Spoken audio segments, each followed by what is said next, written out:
আসসালামু আলাইকুম। এসএসসি 2025 শিক্ষার্থীদের সাধারণ গণিতের প্রথম অধ্যায় বাস্তব সংখ্যা। এই বাস্তব সংখ্যার গুরুত্বপূর্ণ কিছু এমসিকিউর দ্বিতীয় পর্বে দেখো আমি 3টি এমসিকিউ রাখছি। একটি হচ্ছে যে এত এর সাধারণ ভগ্নাংশ কোনটি?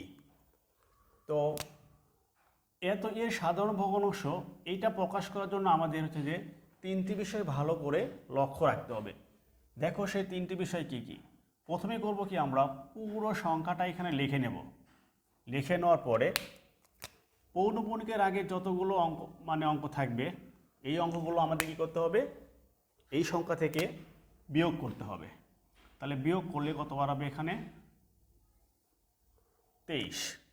এবার তোমাকে লক্ষ্য করতে হবে যে আবৃত অংশে কতগুলো অঙ্ক আছে। তাহলে আবৃত অংশ কোনটা? যার উপরে পৌনঃপুনিক থাকে, এটাকে বলা হচ্ছে যে আবৃত।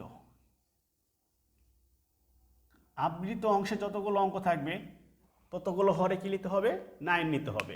দেখো তো এখানে কয়টি অংশের উপর কয়টি অঙ্কের উপর পৌনঃপুনিক আছে?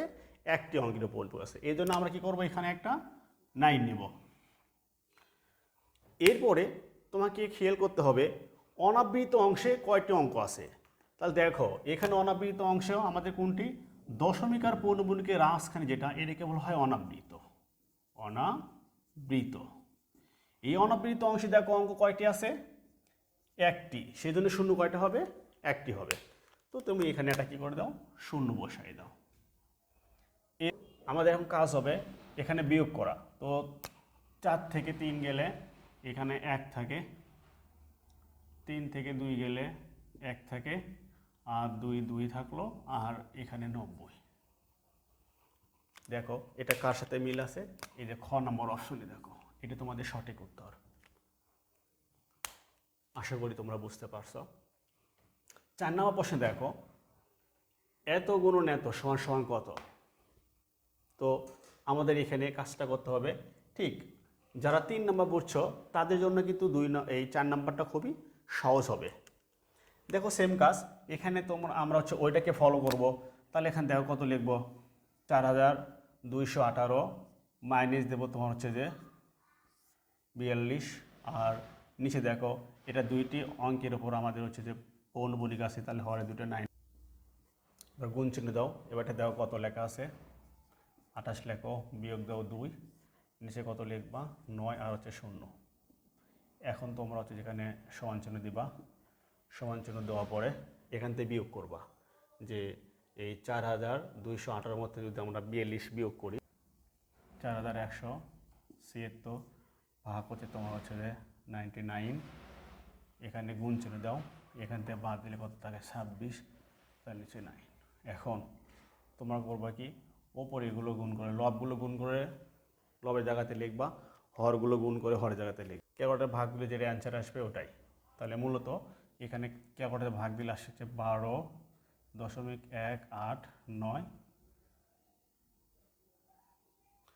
তাহলে এই 4218 থেকে 42 বিয়োগ করলে আমাদের হচ্ছে 4176, আর 28 থেকে 2 বাদ দিলে আসছে তোমার হচ্ছে যে এখানে 26। এরপর আমরা ক্যালকুলেটরের লবের সাথে লব গুণ করব, হরের সাথে হর গুণ করে ভাগ দিব।